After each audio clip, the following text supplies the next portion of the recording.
हर प्रेम कहानी का अंत खूबसूरत हो ये जरूरी तो नहीं। कुछ कहानियां जुनून बन जाती हैं और कुछ कुछ तो ऐसी होती हैं जो मौत के बाद भी पीछा नहीं छोड़ती।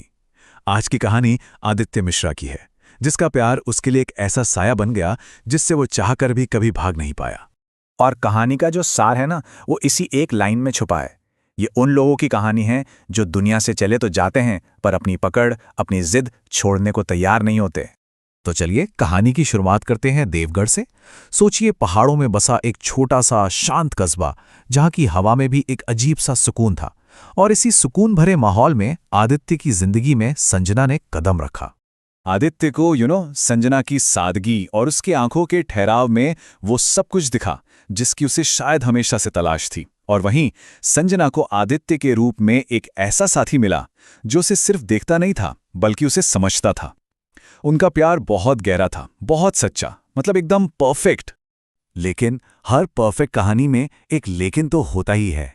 आदित्य का दिल भले ही संजना के लिए धड़कता था, पर किस्मत ने उसका नाम संजना की छोटी बहन श्रुति के साथ लिख दिया था। मतलब परिवार वालों ने रिश्ता तय कर दिया था। एक ऐसा रिश्ता जो प्यार पर नहीं बल्कि एक जिम्मेदारी, एक कर्तव्य पर टिका हुआ था। तो जब संजना ने हिम्मत करके ये सच श्रुति को बताया, तो उस छोटी बहन ने एक पल भी नहीं लगाया। उसने अपनी जिंदगी की सबसे बड़ी खुशी अपनी दीदी के नाम कर दी और खुद खामोशी से उस रास्ते से हट गई। और बस आदित्य और संजना एक हो गए। 3 साल उनकी शादीशुदा जिंदगी बिल्कुल एक खूबसूरत सपने की तरह बीती।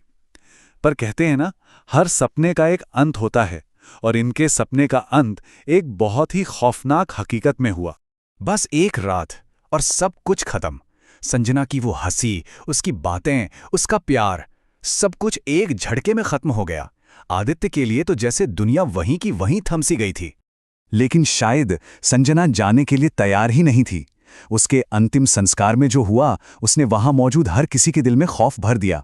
कहते हैं उसकी आंखें बंद ही नहीं हुईं और चिता की लपटें, वो भी जैसे उसके शरीर को छूने से कतरा रही थीं। धीरे धीरे लोगों में कानाफूसी शुरू हो गई कि वो जाना नहीं चाहती। और इस सारे बेचैनी की वजह थी एक शब्द, मोह। देखिए, ये सिर्फ प्यार नहीं था, ये एक ऐसी जिद थी, एक ऐसा जुनून जो किसी आत्मा को इस दुनिया की जंजीरों में ऐसा जकड़ लेता है कि उसे मुक्ति मिल ही नहीं पाती। और उसी रात आदित्य का सामना उस सच से हुआ जिस पर यकीन करना नामुमकिन था। किचन की खुप अंधेरे में वही लाल साड़ी पहने, बाल खोले संजना खड़ी थी। बस इसी पल आदित्य का दुख डर में बदल गया। संजना जा तो चुकी थी, पर उसका साया घर पर ही मंडरा रहा था। और अब उस साये को एक शरीर की तलाश थी। आदित्य को अकेला देखकर श्रुति उसकी देखभाल के लिए उसके साथ रहने आ गई। उसके आने से घर में थोड़ी सी रौनक तो लौटी, लेकिन किसी को भी इस बात का अंदाजा नहीं था कि ये सुकून एक बहुत बड़े तूफान से पहले की शांति है, क्योंकि संजना की आत्मा को वापस आने का एक जरिया मिल गया था। धीरे धीरे आदित्य ने महसूस करना शुरू कर दिया था कि श्रुति का बर्ताव बदल रहा है। वो कभी कभी ऐसी बातें करती, ऐसी चीजें जानती जो सिर्फ और सिर्फ संजना को ही पता हो सकती थीं। तो अपने इस शक को यकीन में बदलने के लिए आदित्य ने उसे परखने का फैसला किया। और श्रुति का जवाब सुनकर आदित्य की तो जैसे रूह ही कांप गई। ये एक ऐसा राज था जो उन दोनों के अलावा दुनिया में कोई नहीं जानता था। और सबसे डरावनी बात, जब अगले दिन श्रुति से इस बारे में पूछा गया तो उसे कुछ भी याद नहीं था। आदित्य अब समझ चुका था कि वो श्रुति से नहीं, संजना से बात कर रहा था। अब सवाल ये नहीं था कि संजना की आत्मा घर में है या नहीं। असली खौफ तो इस बात का था कि वो घर में नहीं, वो श्रुति के शरीर में थी। उसने अपनी ही बहन के जिस्म पर कब्जा कर लिया था। जब सारे रास्ते बंद हो गए तो आदित्य ने मदद के लिए एक ऐसे दरवाजे पर दस्तक दी जहां से वापसी का रास्ता बहुत मुश्किल था। बाबा सुदर्शन नाथ, जो इन पारलौकिक शक्तियों को समझते थे, उन्होंने आदित्य को साफ साफ चेतावनी दे दी थी कि वो जिसका सामना करने जा रहे हैं वो अब संजना का प्यार नहीं बल्कि एक आत्मा का पागलपन है। एक ऐसा पागलपन जिसकी कोई सीमा नहीं होती। वो रात कयामत की रात से कम नहीं थी। घर के बीचों बीच एक सुरक्षा घेरा बनाया गया। जैसे जैसे बाबा के मंत्र गूंजने लगे, घर की चीजें अपने आप हिलने लगी।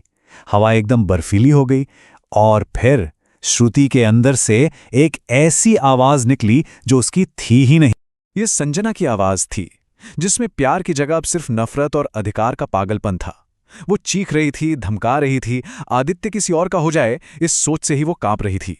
अनुष्ठान अपने चरम पर तब पहुंचा जब बाबा ने संजना की चिता की मुट्ठी भर राख हवन कुंड में डाल दी, और बस एक रूह कंपा देने वाली चीख के साथ एक काला सा धुआं श्रुति के शरीर से बाहर खींचा और आग में समा गया।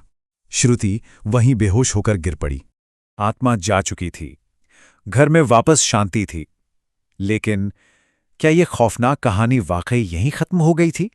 अगली सुबह जब श्रुति की आंख खुली तो उसे पिछली रात का कुछ भी याद नहीं था। वो बिल्कुल पहले की तरह नॉर्मल थी, घर का माहौल भी शांत हो चुका था। पर आदित्य के जहन में बाबा के कहे हुए आखिरी शब्द अभी भी गूंज रहे थे। बाबा की चेतावनी बिल्कुल साफ थी। मोह में बंधी आत्मा को कभी पूरी तरह खत्म नहीं किया जा सकता, उसे सिर्फ सुलाया जा सकता है। वो अब भी वहीं है, खामोश, बस सही मौके का इंतजार कर रही है। और ये कहानी इसी एक सवाल पर आकर हमें छोड़ जाती है कि आखिर वो कौन सी हद है जिसके पार जाकर प्यार प्यार नहीं रहता, बल्कि एक ऐसा पिंजरा बन जाता है जिसमें फंसी आत्मा न तो खुद आजाद हो पाती है और न ही उसे आजाद होने देती है जिससे वो कभी प्यार करती थी।